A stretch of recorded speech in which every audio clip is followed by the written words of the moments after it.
I'd like to thank Michelle Fluitt at Dragon Claw Talks Australia for presenting the Lupus Series talk. It's been fabulous, Michelle, and I'm sure a few of you on there have seen the Lupus Series talks. They've been very valuable, so thank you, Michelle, and for the opportunity for me to share my personal story.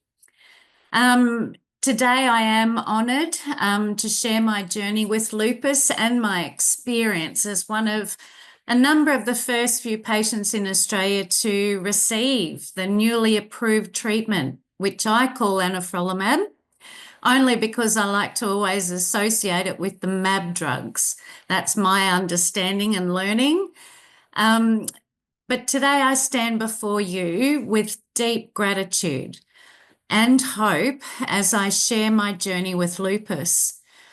This path has been one of resilience, struggle, and perseverance. And with the emergence of new treatments like anifrolumab, I'm filled with optimism, not just for myself, but for every individual battling an autoimmune condition.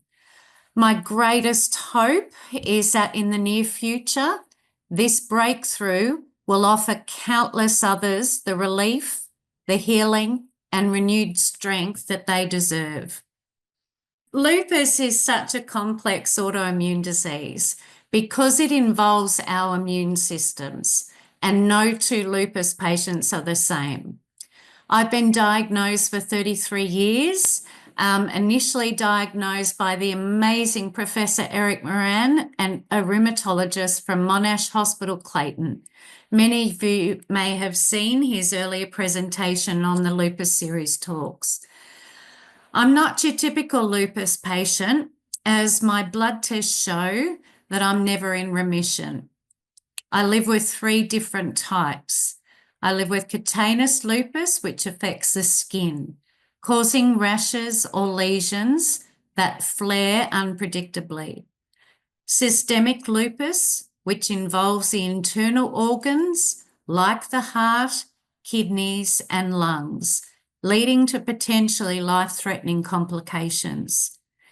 CNS lupus, that's the central nervous system lupus, which causes inflammation in the brain, including the frontal lobe, resulting in psychosis, seizures, or cognitive deficits. Living with lupus, a chronic and unpredictable illness, has been a relentless test of strength. The waves of physical pain, fatigue, and uncertainty became a daily challenge for me. Of all its hardships, but the unpredictability was the most difficult to endure.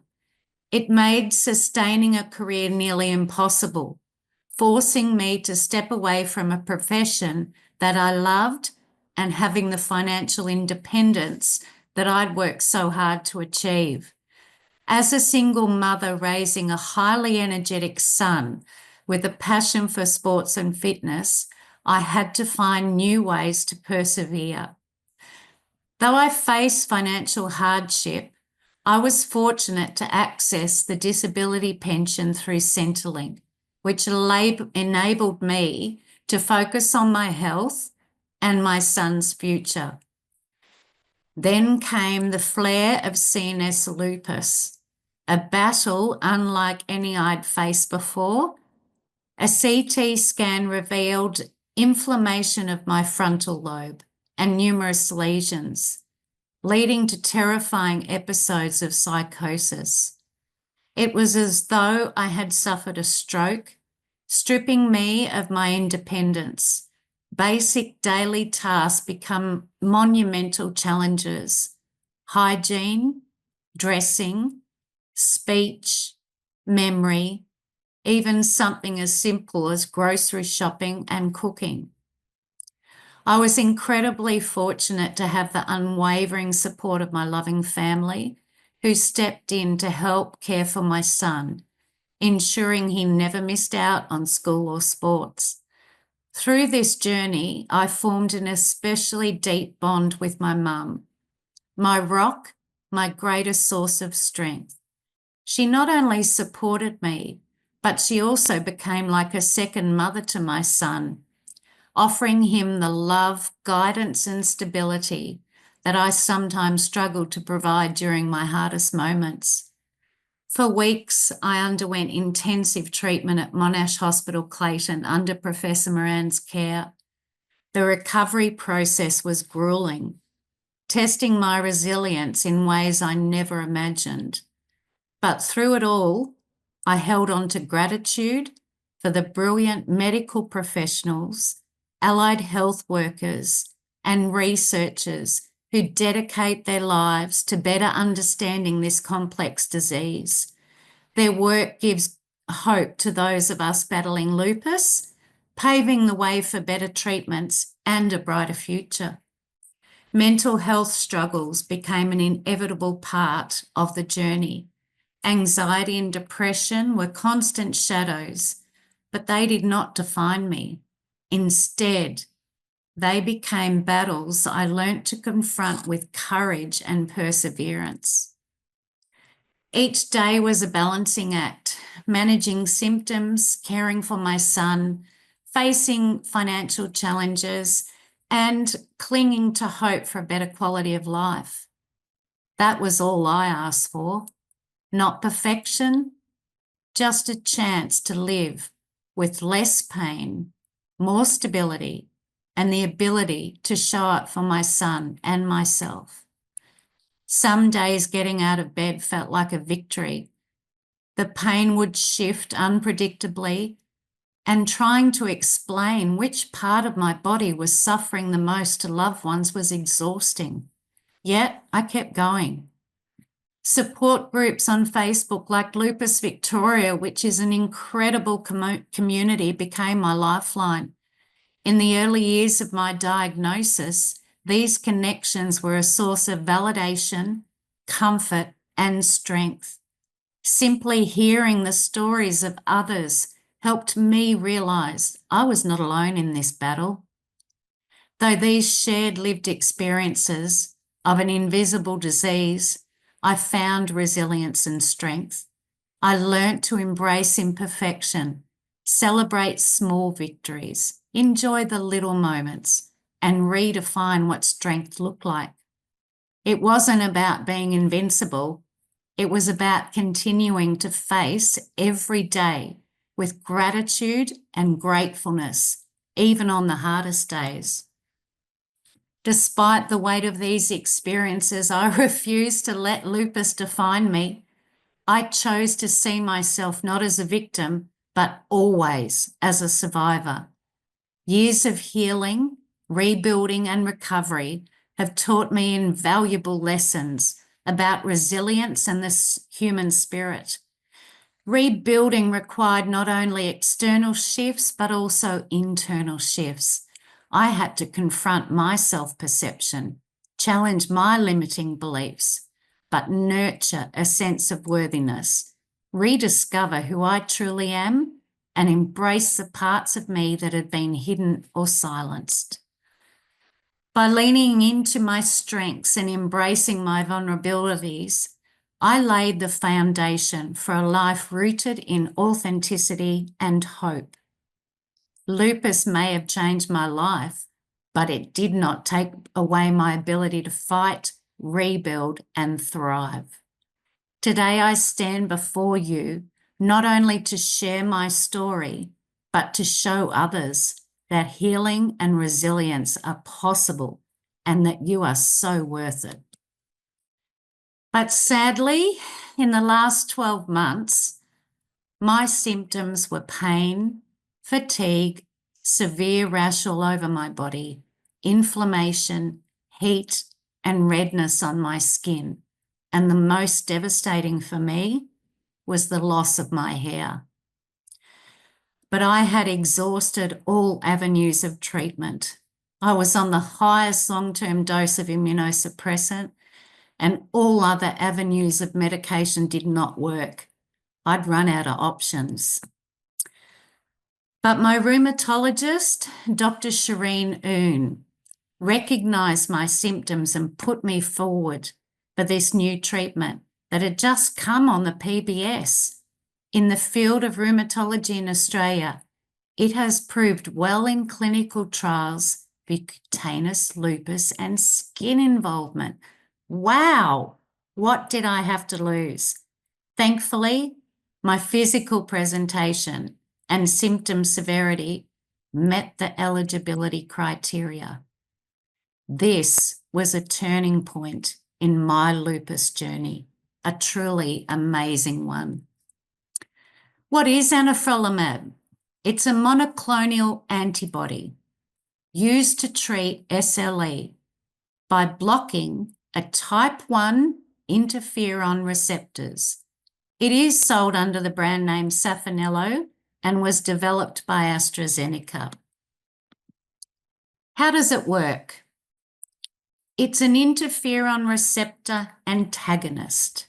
It specifically targets type 1 interferons, which plays a crucial role in inflammation and autoimmune diseases. But its mechanism of action is amazing.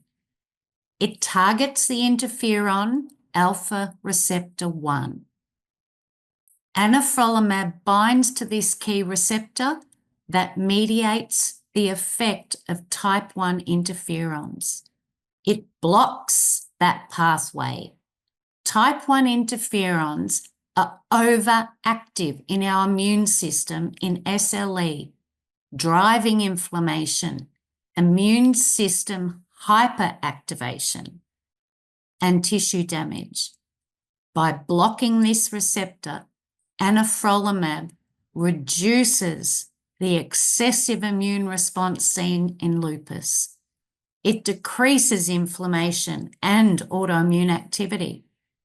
It lowers the production of these inflammatory molecules that contribute to our symptoms such as fatigue, joint pain, skin rashes, and organ inflammation. It improves lupus symptoms. Clinical trials showed that anifrolumab reduced disease activity, flare-ups, and most important, the corticosteroid dependency in lupus patients. Yes, guys, we're on a roll.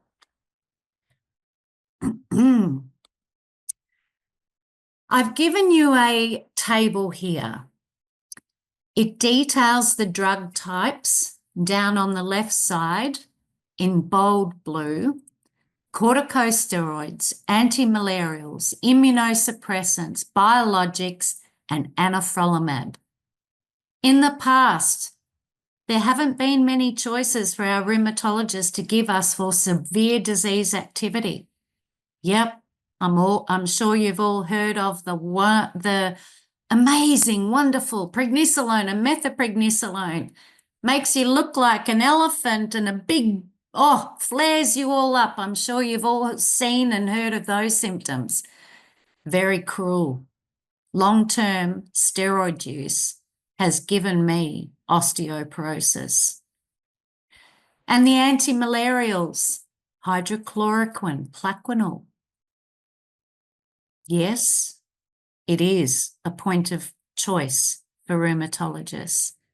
Immunosuppressants, methotrexate, azathioprine, Imuran, actually caused me to have severe pancreatitis and be flown to Melbourne St Vincent's, my home.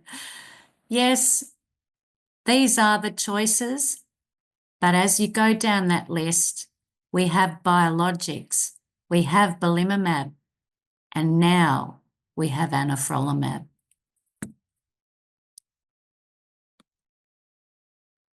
So as you can see, belimumab is used by some patients, and some patients good and some patients bad. Again, we need to remember, because it's our immune system, we are all different.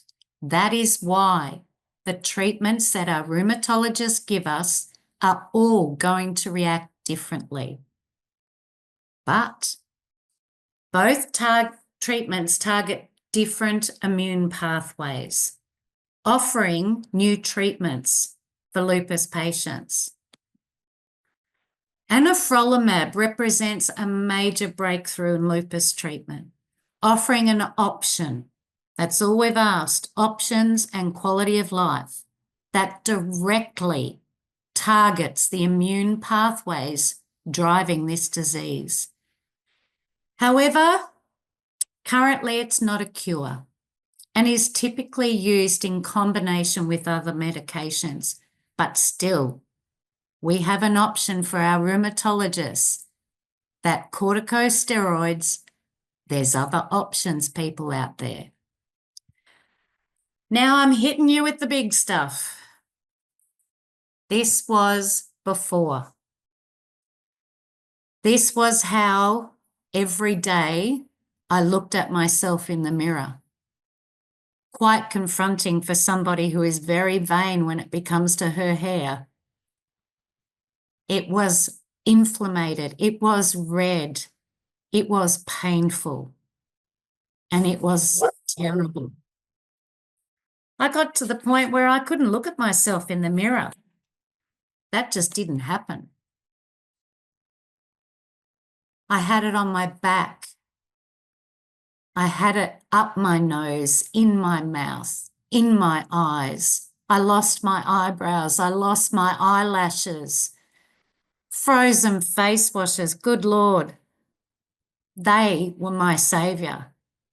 I would put 10 or more on my back. I would put 2 on my head. I would sleep with frozen face washes on my head and on my face. It was relentless. Here we go, where the hair just keeps going. I ended up having beautiful, curly, natural hair, beautiful blonde, the length going past my bra strap. The end of my hair was breaking off. I was losing more and more. Hello. Somebody told me about anifrolumab. But in the meantime, I was still vain and I started my treatment in November last year. So I lived with it, guys. I had hope. I trusted this drug. I trusted Professor Moran. I trusted Monash. And I had hope. Just keep doing it, Jill. Keep going forward. So I may have spent Christmas with my son with no hair. I may have had to have gone to an organisation that made wigs out of human hair. I did what I could because I just couldn't face myself in front of a mirror with no hair and rashes. These symptoms were quite severe. The inflammation, the heat of the rashes, the significant hair loss, the pain, and the embarrassment were all things that I was struggling with, and my mental health went downhill quickly. But now the improvement is remarkable. It has been life-changing. The inflammation and rashes have significantly reduced, and my hair has started to grow back. Anifrolumab has given me a renewed sense of hope and gratitude. But how's it administered? So anifrolumab is given as an intravenous infusion, an IV, once every 4 weeks. Each infusion takes about 30 minutes, and I go home every 4 weeks to St Vincent's Public Hospital, 5th floor infusion centre. And they've known me all these 30 years. They've been there for the ups and downs. So I go home every 4 weeks and we have laugh, joke, they're amazing. It is a biologic, it is a live organism, and it is photosensitive to light, hence the black bag. And because this organism is the way it is, and it's my gold, it has a filter, and I make sure I'm getting a big dump of this amazing drug.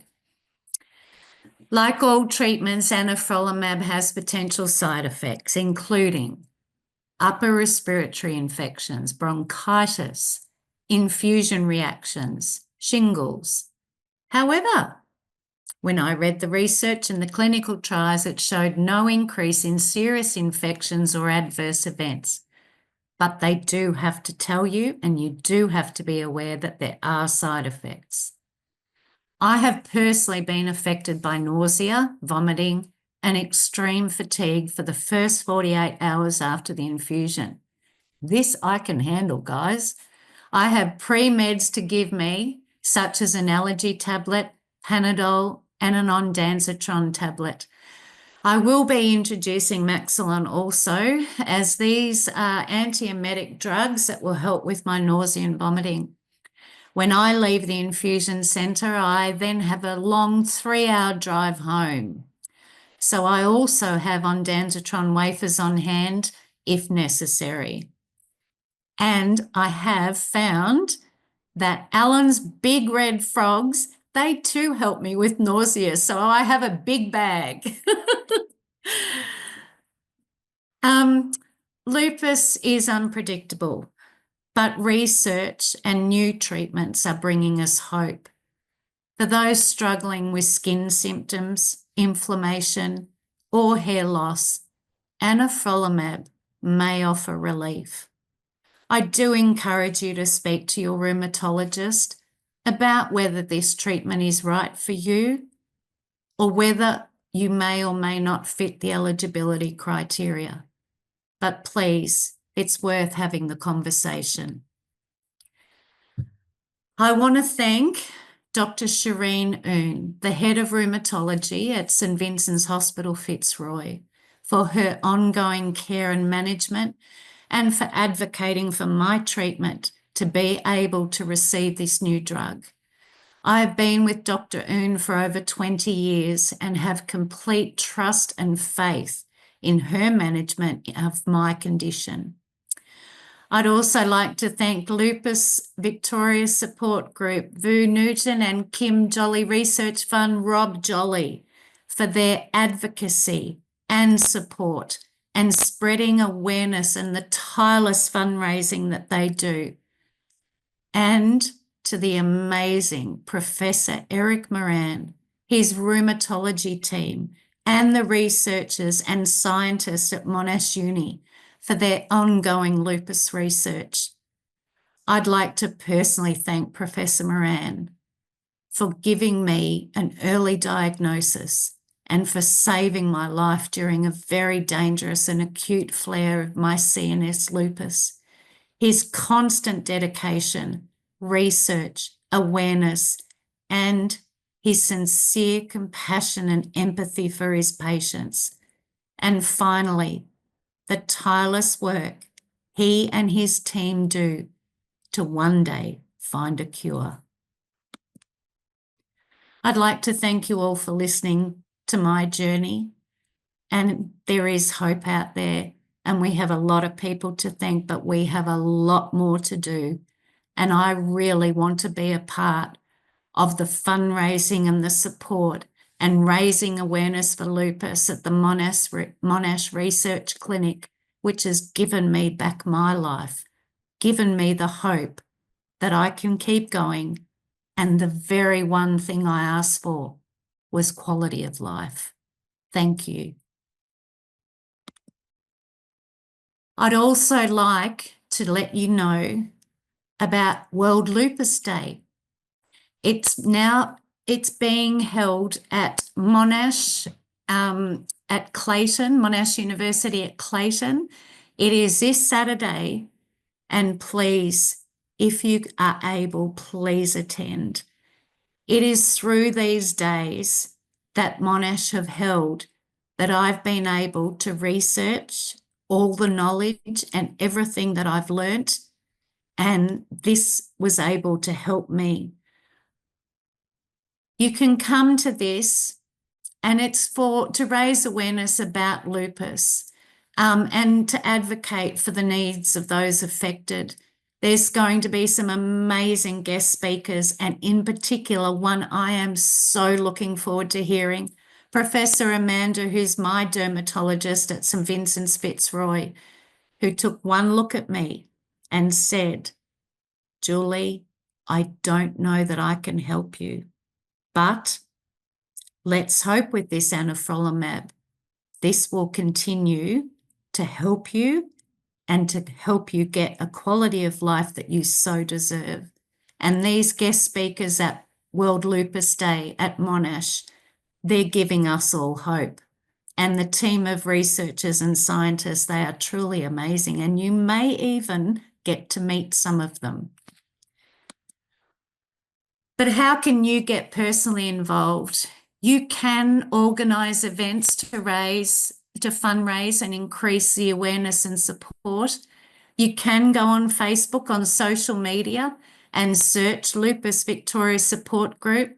Send a friend request to join, and I'm sure Vu will be able to handle that. It's an informative page that informs you of the fundraising events coming up, meetings, lupus presentations by medical professionals and patients and advocates, and all the other wonderful news that Vu and the Kim Jolly Research Fund through Rob Jolly are doing. I've used the colour purple in this presentation as this represents the world's use of the colour to promote lupus awareness. The symbol of the butterfly represents a butterfly rash that is seen on patients' face, which forms the shape of a butterfly. We can all do our bit to raise awareness of this autoimmune condition that is affecting more and more people within our communities. In February, I was a part of Onlookers' group of supporters at a parliamentary address with the Parliamentary Friend of Autoimmune Diseases, raising the spotlight on lupus. Lupus affects over 20,000 Australians. 90% are women who are diagnosed between the ages of 15 and 45. Special guests were Professor Eric Moran and the wonderful Michelle Cluett from the who's a Lupus Series facilitator for Dragon Claw. Professor Moran was able to gain the support of 3 MPs, Dr. Gordon Reid, the member for Robertson, Dr. Sophie Scamps, the member for McKellar, and Ms. Jenny Ware, the member for Hughes, to champion, hopefully, the delivery of a draft bill to present to Mark Butler, the Health Minister. We hope he will be able to obtain increased federal funding to make anifrolumab available to all patients with autoimmune conditions, including lupus. Currently, this drug is on the PBS to access it with a very strict eligibility criteria. With the feedback gained, rheumatologists wish to prescribe this drug for all patients, eliminating the first-line use of steroids as their first option for treatment, also to reduce the prescribed immunosuppressants. And there is hope for that, guys. I intend to commence a petition. I've always been a huge advocate and had a very large voice and always been a supporter for fellow patients. I will be hopeful by having a conversation with the board at Lupus Victoria to look into creating a petition. I would like to have a large number of people with autoimmune conditions sign this petition. I would then, once we've got that all up and running and we have a big petition, I would then encourage all of you to send the petition to your federal parliamentary member. This will help raise awareness across the parliament to support increasing the funding required to allow access to this significant medical research and the development of anifrolumab to be available, to be accessed for all autoimmune patients, including lupus. I really thank you all for giving me this opportunity, and I'd love to answer any questions that any of you may have.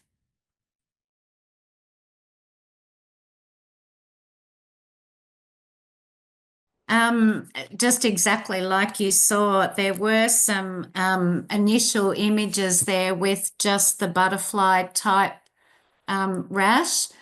Um, but it's funny because we all live with certain amount of, or some of us live with certain amount of skin rashes that are just ongoing, and you do learn to live with them. But for me, it was becoming more and more embarrassing because people would actually ask, and they'd say, "Oh, did you get sunburn?" Or, "Oh, your face doesn't look that good. Are you okay?" And all this sort of thing. And for me, I don't like people asking anything because then I tell them, but you give them a tiny little bit of what you live with.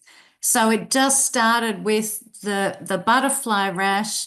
It started with a few other small blotches on my back and on my chest.